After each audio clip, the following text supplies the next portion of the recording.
this. Okay, so we're moving on to the final piece of our puzzle. And this is where you've collected all of this information in the first 5 steps, and then as an organization, you've sat down, you've looked at your customers, you've looked at your objectives, and you've said, right, okay, which are the pricing models that are most appropriate for the goods and services that we are selling. And it may be different for different elements of your portfolio. So there may be some elements that are seasonal. So right now we're in the middle of some real seasonal promotion activity in the lead up to Christmas. You know, years ago when I worked with Diageo, 80% of the volume that we sold for Bailey's Irish Cream was sold between October and December. So you can find certain businesses are affected hugely by seasonality, others less so. So I thought it'd be great to hear from our managing partner, Pippa, and Pippa's going to just share some examples of some of the different pricing models that you may consider as an organization once you've done the first 5 steps in our jigsaw. So over to you, Pippa. Hi, hello, good afternoon, everybody. Hi there. I'm going to give you some models, but actually I'm going to challenge you all now to get a pen and paper and write down 5 words. And I want you to take these 5 words away with you and challenge your pricing questioning and thought process as you go through the rest of the day. When I first looked at the pricing approach, I thought, God, it's probably 2 or 3. And then once you start to think about where your pricing is, why you're doing it, how you're going to interpret it, when you're going to do it, it becomes a much more wider opportunity to price equivalently where you want to be and where you want to play. So the 5 words: what, where, when, who, and how. What is your pricing approach when it comes to your packaging? What is the size or the weight that you can adjust and manufacture according to the right price? What are the materials? How many SKUs do you need? What is your pack price architecture to make you differentiated within the market? What is it you can do within your product that will dictate some of the pricing enablers? Things to think about when you get to where.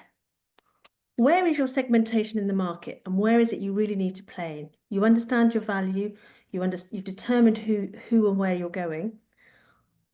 What is that? Where is that? Is that shops? Is that online? Is that local versus national?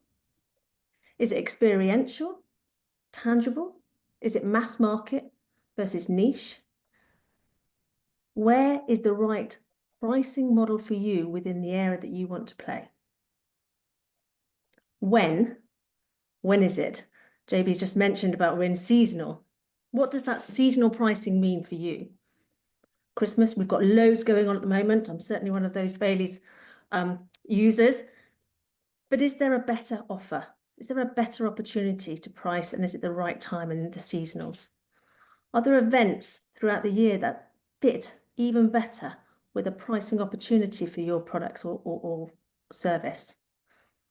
What happens every day versus special occasions or promotional activity? Is it sustainable?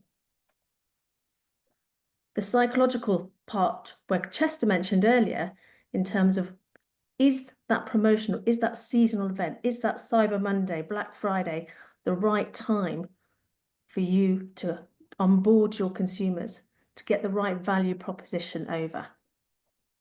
Is it doing more good than harm? Who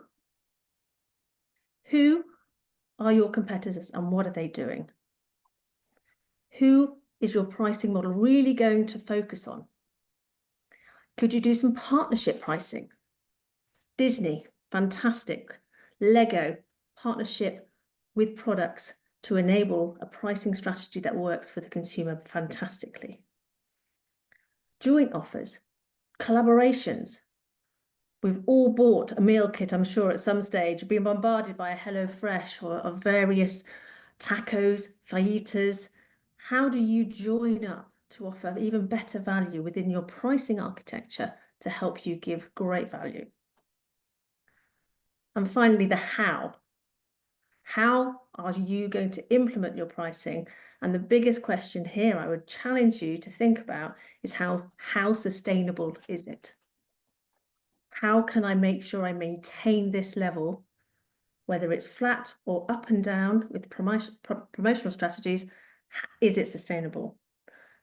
How am I going to do this? Am I going to be a leader in my market? Am I going to follow? Am I a high-low pricer? How do I onboard value if I'm not necessarily consistent with my pricing? Am I premium? How do I get from standard to premium? How do I move from freemium to standard to premium if that's the right way for you? Am I going to index my pricing in the market? How much clarity do I need to demonstrate to make sure I've got a sustainable revenue? So whilst you might think your pricing approach is really, I've done all the research beforehand, I know where I'm at, there is still more areas to challenge yourself to see if your pricing architecture and the model in the market in various areas and how you're going to do it are really important. So I challenge you to look at your business. What is your pricing? Where are you doing it? When is the right time? Who are you doing it against and for? And how do you make it sustainable? Super. Thank you so much, Pippa. Thanks very much for sharing your thoughts.